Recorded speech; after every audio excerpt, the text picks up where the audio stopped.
Virando o jogo no ar. Muito bem, gurizada. Hoje é quarta-feira, antevéspera da sexta. E hoje, decisão da Copa do Brasil. Todas as atenções do futebol voltadas para essa competição. O Internacional caiu fora, mas o Grêmio estará representando o Rio Grande do Sul em um duelo que marca o reencontro entre Grêmio e Renato Portaluppi, 21h30 na Arena. Terão outros jogos, tem o Galo Mineiro, o São Paulo, que estarão em campo também. Wesley, seja muito bem-vindo hoje aqui. É um prazer estar aqui, mais uma vez, participando deste ilustre programa. Eu quero saber de onde o Eric tirou a antivéspera. Dessa aí nem eu tinha tanto conhecimento para achar uma dessa. Tô errado? Parabéns. Não, mas eu achei surpreendente. É claro, porque sexta-feira é, aliás, a última sexta do mês de agosto. Aliás, Né? na sexta-feira, possivelmente já saberemos, ou teremos então um pré-requisito de quem vai passar as semifinais da Copa do Brasil, porque o jogo de hoje realmente é emblemático e me traz muitas preocupações. Vamos começar então falando sobre esse Grêmio e Flamengo, com algumas definições de time já. E eu começo com Gabriel Chapecó. O Grêmio vai a campo com Gabriel Chapecó, pela direita Wanderson, Rodrigues e Kahneman, pela lateral esquerda Rafinha. Esse é o sistema defensivo do Felipão. Pasmem, meio campo. O Felipão é retranqueiro, né? Eu já falei isso, insisto em repetir, porque ele vai jogar com o meio campo com Thiago Santos, Vilha Sante e com Lucas Silva. 3 volantes de origem, claro, um deles um pouco mais próximo da defesa como cabeça de área, 2 um pouco mais avançados, não deixa de ser 3 volantes, vai jogar sem nenhum armador, de um lado Alisson, do outro Douglas Costa e lá na frente o artilheiro Borja, 3 gols nos últimos 4 jogos. A partir dessa escalação, o que dá para projetar do Grêmio hoje à noite? Eu vou projetar um Grêmio fechado, não querendo se expor a riscos pro grande time do Flamengo, né? Material humano excepcional, como eu já disse aqui em outras oportunidades. Eu acho que o Grêmio vai fechar a casa e vai ficar na retaguarda, na espera de oportunidade para tentar surpreender esse time do Flamengo. E o Grêmio, mais do que nunca, é imortal. Isso é fato. O Grêmio é um time que tem que ser respeitado. Claro que o momento do Flamengo é infinitamente melhor do que o do Grêmio. Isso analisando a qualidade do grupo de jogadores, a fase em que o Flamengo está quase indo para a final da Libertadores, mas são 2 times de mesma grandeza. E eu acho que hoje é um dia em que Filipão, Luiz Felipe, pode mostrar por que é um campeão do mundo. Na casa mata do Grêmio, e ele vai ter um desafio hoje, que vai ser encarar o Flamengo do Renato. Mas vai ser um grande jogo, Wesley. Vai ser uma batalha entre 2 camisas gigantescas do futebol brasileiro.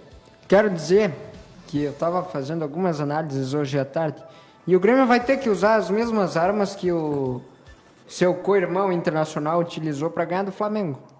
Utilizou jogadas que infiltravam por trás da defesa, onde o meio-campo trabalhava nas costas dos defensores para poder realizar movimentações rápidas do meio para a zona ofensiva e poder aproveitar esses contra-ataques. Mas atenção, torcedor gremista, o Grêmio vai ter que ser eficiente.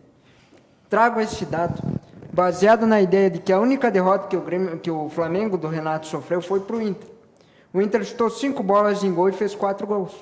Então o Grêmio precisa ser eficiente, porque um dos grandes mestres que eu tenho no esporte, futebol, enfim, é o senhor Muricy Ramalho. E como ele diz, eu tenho essa máxima na vida também, quando se trata de futebol. A bola pune, então quando o Grêmio tiver a oportunidade vai ter que fazer, se quiser seguir adiante na competição. Mas é um fato curioso pela questão de ter que utilizar a mesma arma que o Internacional fez.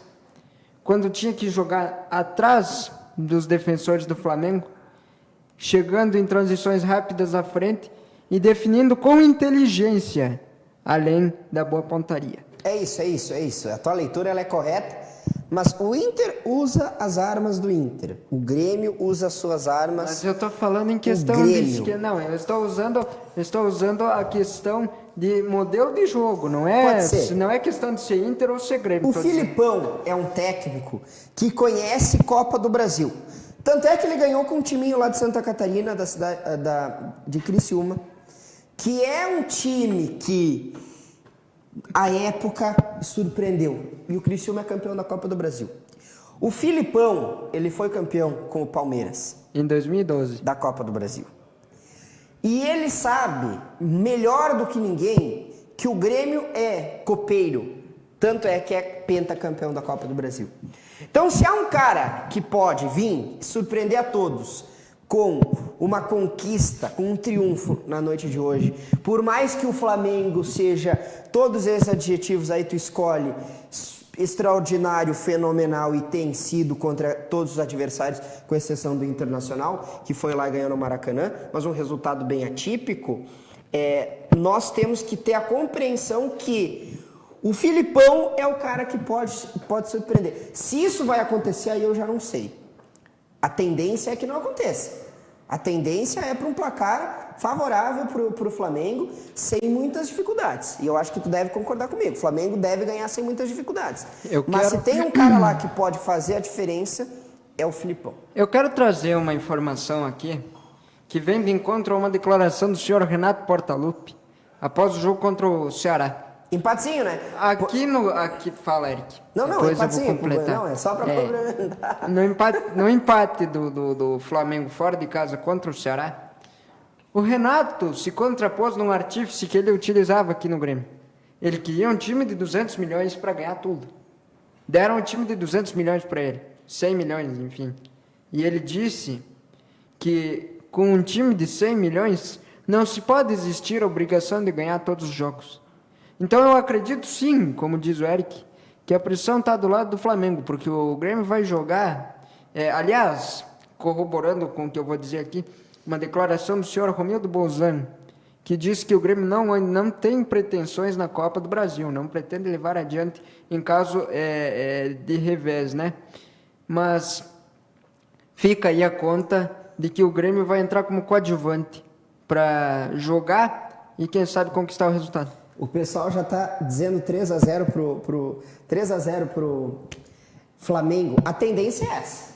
Os comentários nas ruas, imagino que a grande Porto Alegre aí deve estar tímida com camisas tricolores, mas a tendência é essa. Mas o futebol ele é impressionante porque o Internacional conseguiu e por que não o Grêmio?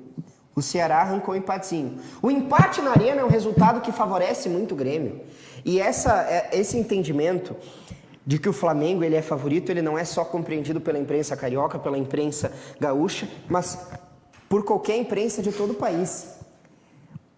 O Flamengo é o favorito contra o Grêmio, e isso pode ser um ponto favorável ao Grêmio, que vai sem preocupações, até mesmo com o aval do próprio presidente Romildo Bolzano, que disse: não há pretensão, nós não temos nenhuma preocupação com a Copa do Brasil, a nossa preocupação é estabelecer uma recuperação histórica dentro do Campeonato Brasileiro, que já está acontecendo, claro, a passos de formiga que parecem, de forma gradual, ir para um lugar. O Grêmio ainda não saiu da zona de rebaixamento, o Grêmio não se sabe se vai cair ou não, mas aos poucos está começando a andar, conseguiu um resultado positivo, uma vitória para cima do Bahia.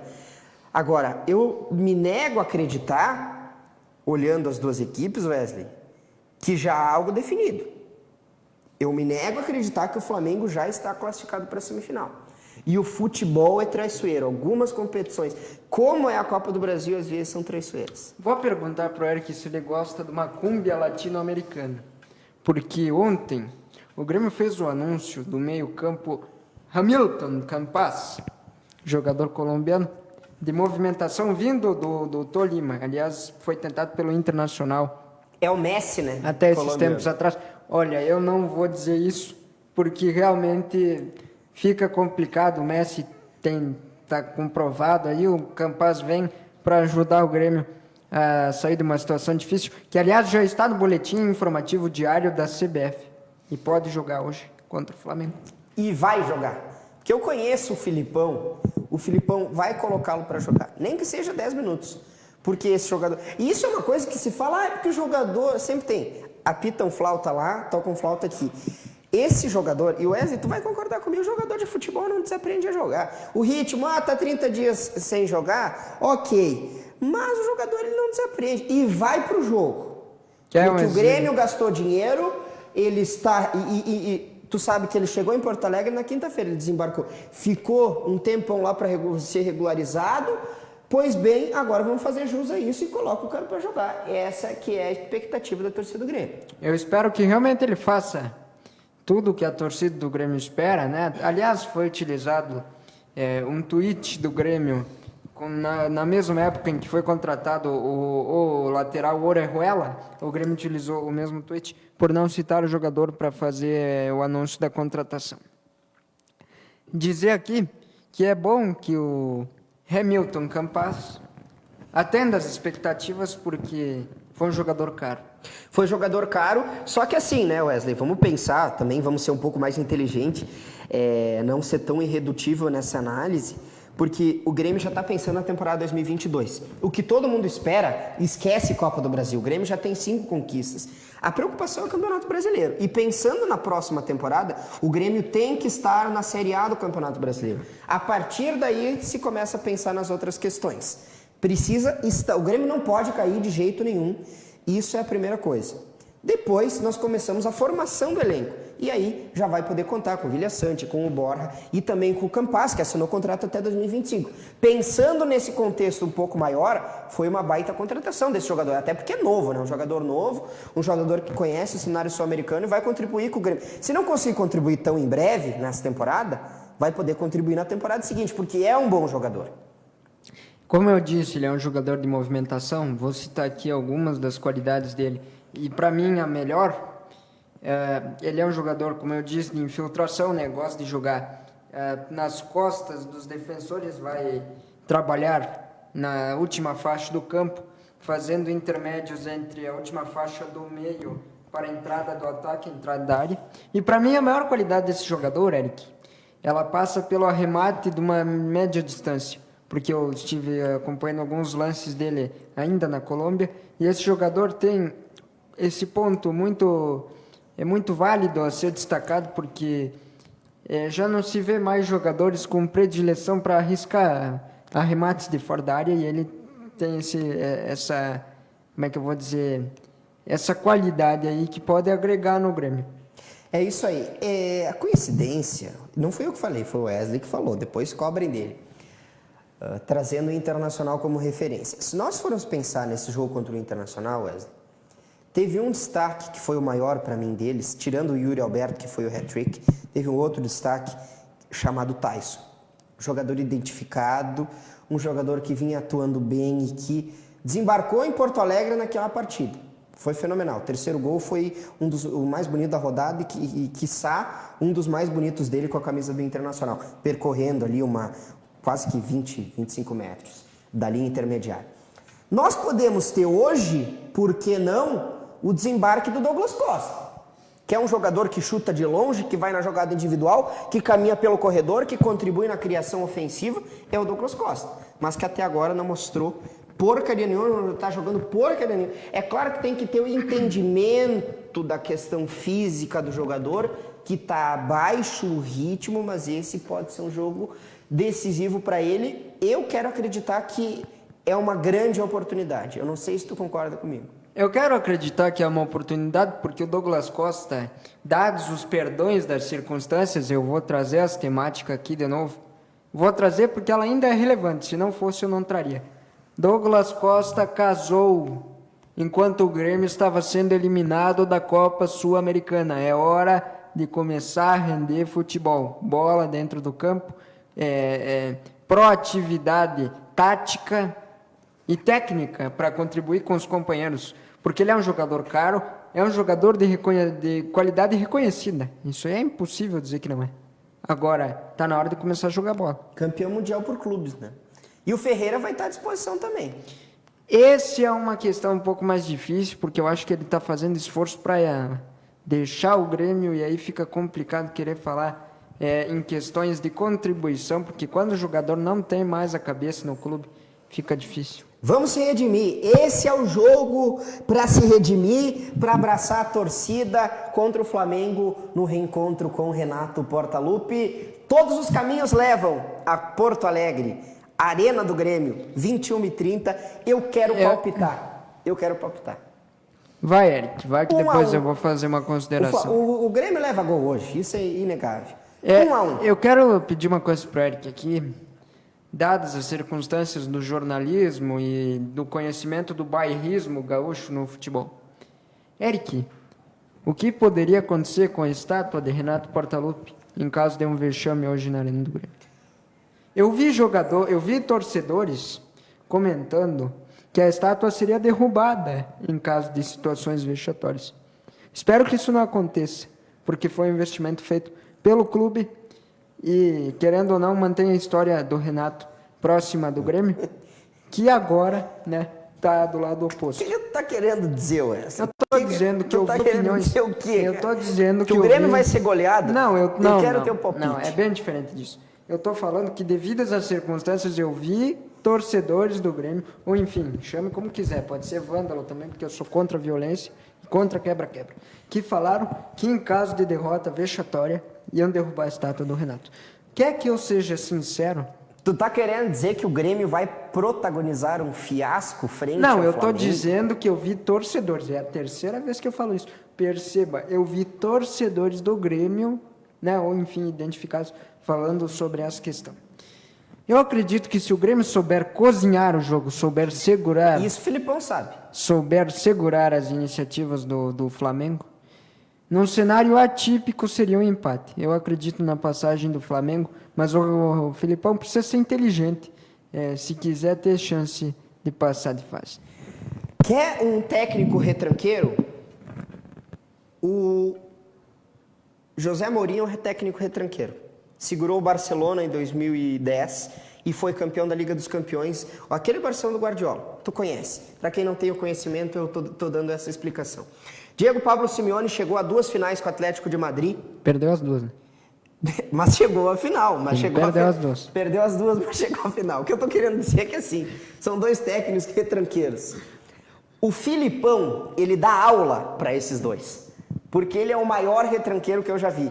Então assim, ó, se há algo para a torcida do Grêmio se abraçar, é com a ideia de que o Filipão vai se defender, se precisar, com Gabriel Chapecó e mais 9.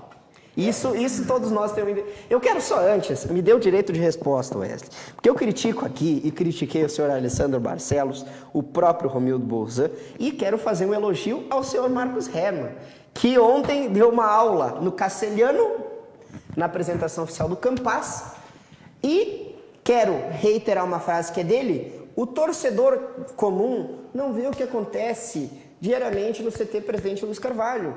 Então essa história de tirar lá na esplanada lá a estátua do Renato, o Renato disse isso depois nessa mesma coletiva que tu citaste aí, Wesley. Eu sou gremista. Então, Renato, independente do que vai acontecer ou não, o Renato deu um Mundial pro Grêmio, uma Libertadores como jogador, como técnico depois, e é o maior ídolo da história do Grêmio. Então, isso ninguém vai apagar. Claro que nós esperamos que o Grêmio tenha êxito no jogo de hoje, que vai ser uma batalha como foi em Pernambuco, lá nos anos 2000. Wesley, palpite, eu aposto em 1-1 hoje. Eu acho que vai ser um jogo difícil, eu vou apostar no empate aqui em Porto Alegre também, manter 1-1 junto com o Eric. 20 dias depois, daqui 20 dias, então o jogo da volta que acontece no Rio de Janeiro. O Internacional que agora está nessa semana se preparando com chuva em Porto Alegre, no CT Parque Gigante por lá. Maurício está de volta. Eu quero saber, o Inter joga com Yuri Alberto, Paulo Guerreiro? Essa é a pergunta que não quero calar. Eu disse ontem aqui que eu era a favor dessa iniciativa por 2 fatores. Primeiro, que o Yuri Alberto, além de ser um grande finalizador, um finalizador interessantíssimo, ele é um jogador de movimentação, que pode auxiliar na passagem do Guerreiro, que é um jogador mais preso dentro da área. Então, para mim, a alternativa é válida. O Eric falou da volta do Maurício, eu vou destacar aqui que, para mim, é uma alternativa interessantíssima para o Diego Aguirre, dado o momento que ele quiser dar mais movimentação ao time.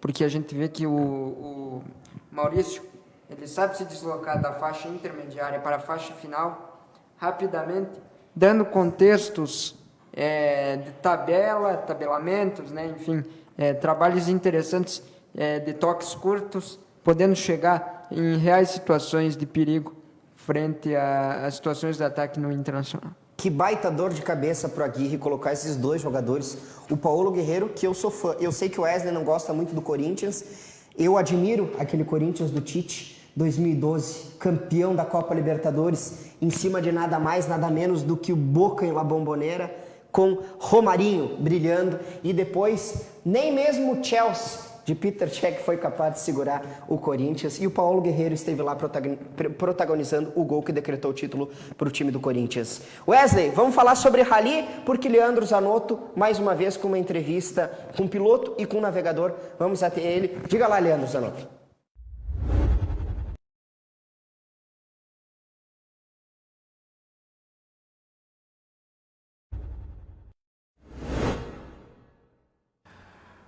Olá, Eric. Olá a todo mundo que está acompanhando o Virando o Jogo. Obrigado a você que está ligado aqui na TV Bom Dia. E a gente, claro, está contando as horas para que chegue logo a 20ª edição do Rally de Estação. E você vai acompanhar as emoções dessa belíssima festa do esporte aqui da nossa região, aqui pela TV Bom Dia. E para aquecer, né, a gente vem conversando com as feras do Rally, os pilotos, os navegadores, os organizadores, para você ficar por dentro de tudo que está acontecendo.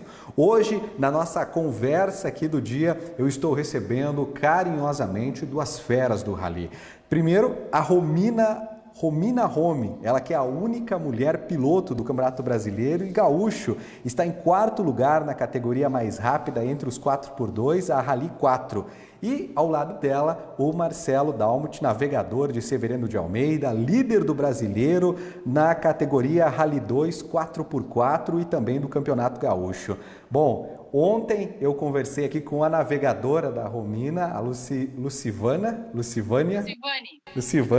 e hoje, Marcelo, peço a tua autorização para mim começar cumprimentando a Romina aqui, as mulheres. Romina, seja bem-vinda, obrigado por conversar conosco. Obrigado pelo convite. Obrigado.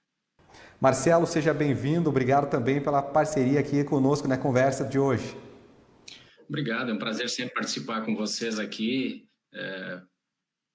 Prazer aqui estar ao lado da Romina também, uma grande piloto.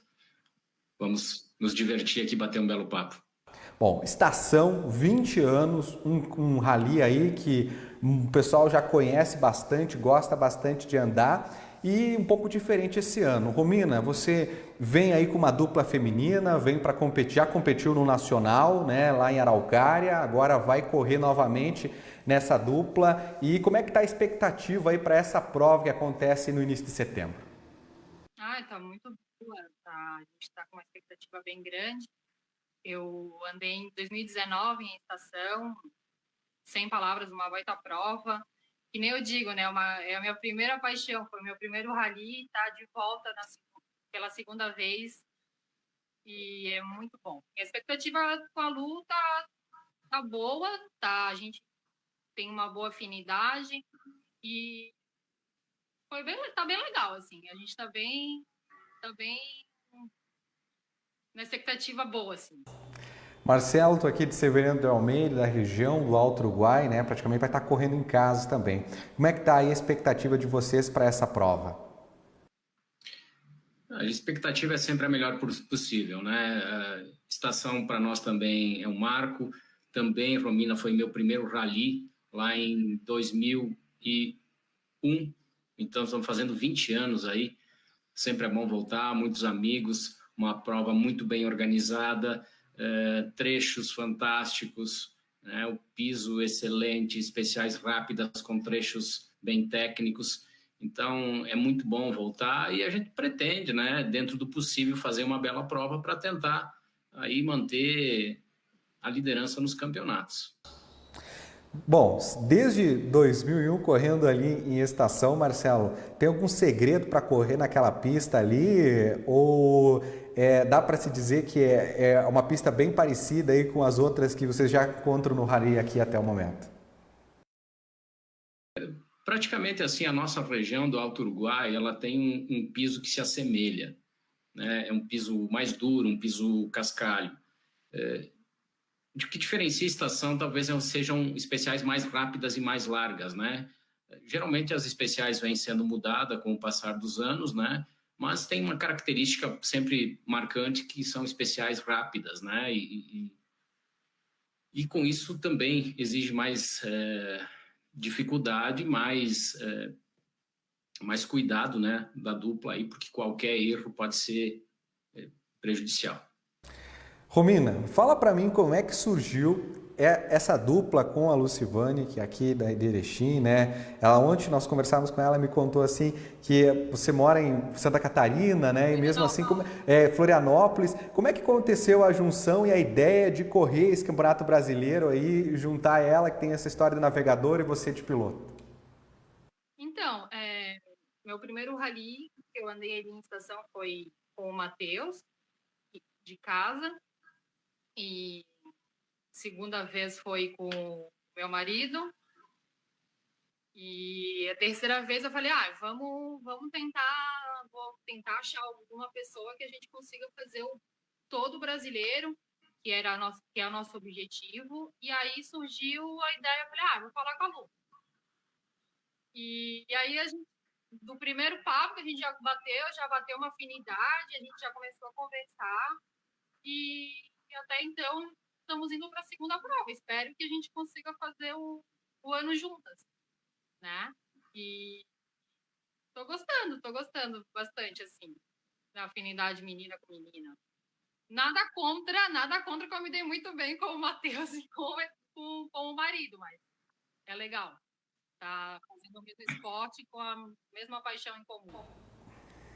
Show de bola. Bom, e Marcelo, fala um pouquinho pra gente aí. Bom, eu sempre digo que a região do Alto Uruguai é uma região apaixonada por rally, né? A gente gosta muito de ver o rally aqui. Em cada cidade tem uma história bacana, todo mundo tem uma história. Erechim tem um rally muito bacana também, que puxa todos os rallies aqui. E eu queria saber um pouquinho para o pessoal também te conhecer, apesar de estar aí há 20 anos no rally, para essa nova geração que está chegando agora, porque tu está numa das categorias que é uma das mais rápidas, que é a Rally 2, né? E aí liderando o Campeonato Brasileiro. Queria que tu falasse um pouquinho da importância também de ter essa experiência, de vivenciar desse esporte assim para você. O rally para nós, ele é um pouco mágico, né? A gente ninguém hoje consegue viver profissionalmente do rally, com raríssimas exceções. Então tudo vem de uma paixão. E essa paixão, ela, como eu já comentei, ela já vem de um bom tempo. Nós temos o clube mãe, que é Erechim, que com ele começaram a surgir outros clubes, Severiano, outro clube de Erechim, Estação, né?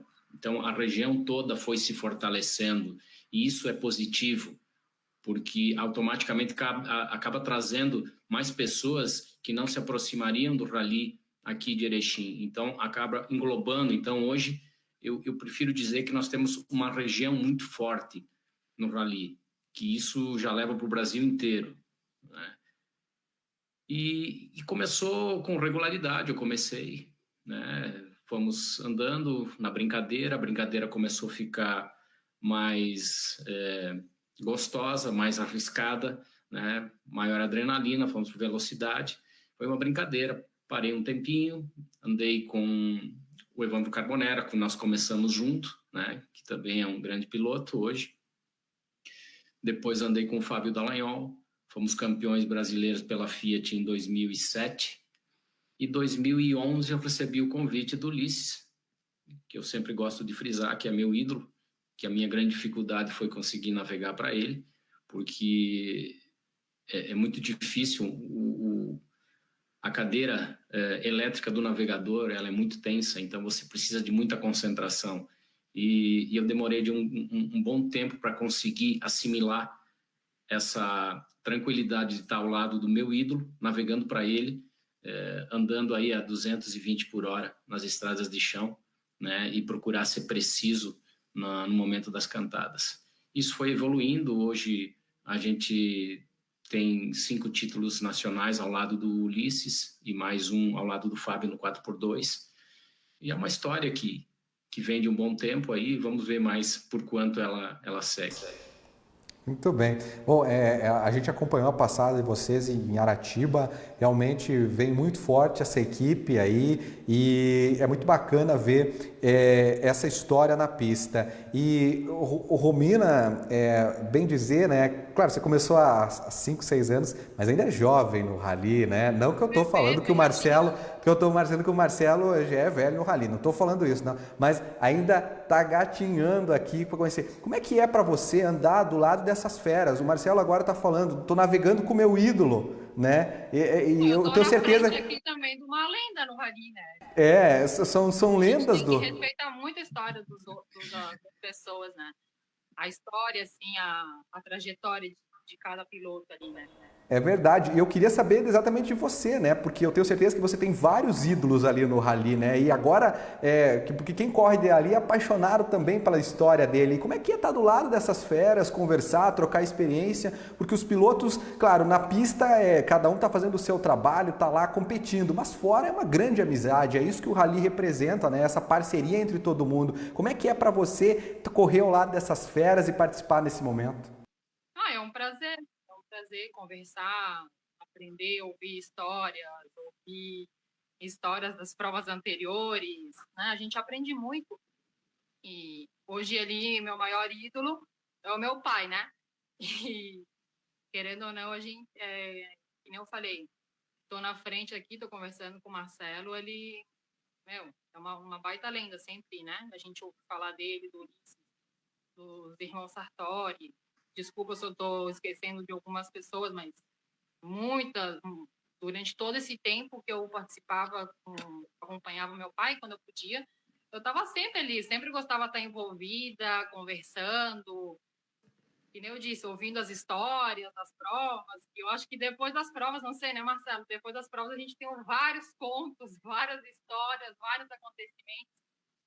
E que é legal, né? Rever e conversar com todo mundo.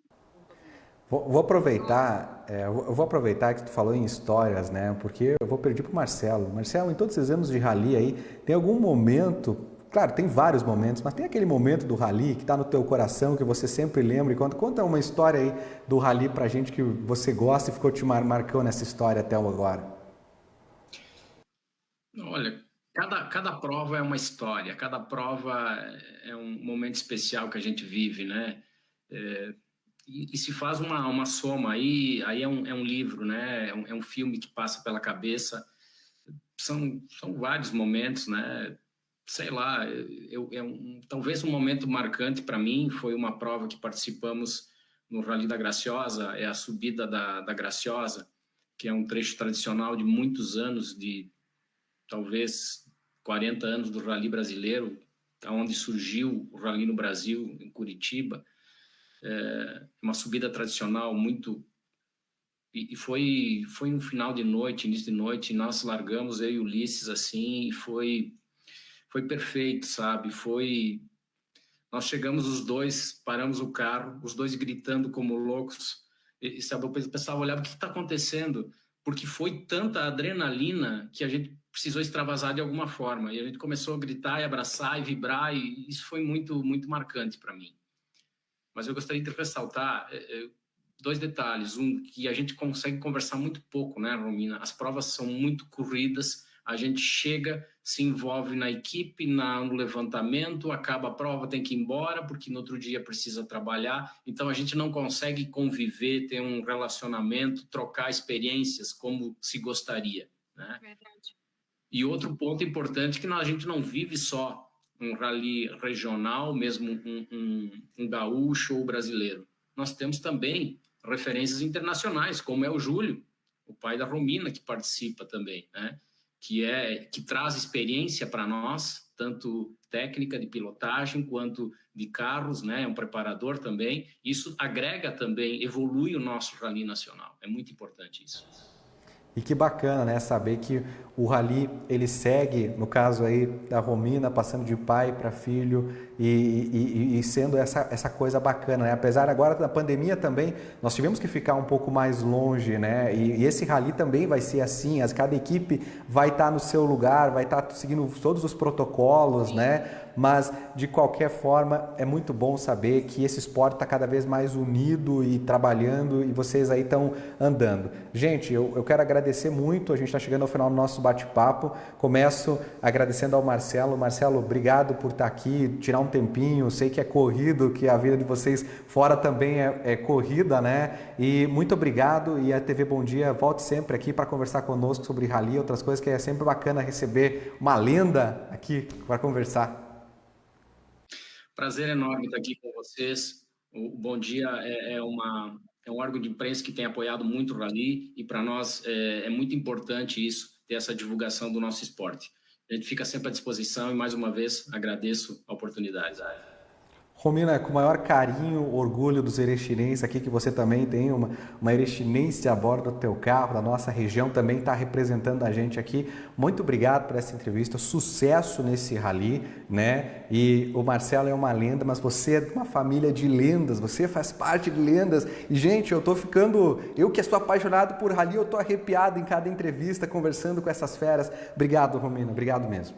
Eu que agradeço, foi um prazer estar esse tempo com vocês, e agradeço muito. Quero dizer que Erechim, Rio Grande do Sul em si, me sinto como minha segunda casa, amo essa terra e agradeço muito. E realmente o apoio de vocês na mídia é 100% importante para o nosso esporte.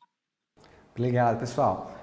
Eric, amanhã tem mais conversa com o pessoal do Rally para a gente continuar falando e aquecendo todo mundo do Rally de Estação. Voltamos com você no estúdio. Rally de Estação 2020, você vai ver também aqui na TV Bom Dia. Isso aí, gurizada, vamos que vamos! Chegamos ao fim de mais um programa. Marcelo Dalmut aí, esse conhece estrada, o Rally de Estação já tá logo aí. Wesley, um abraço pra ti, bom jogo hoje à noite. Foi um prazer, espero que dê tudo certo hoje. Eu também, espero. Obrigado pra quem esteve conosco, até a próxima. Um abraço. Tchau.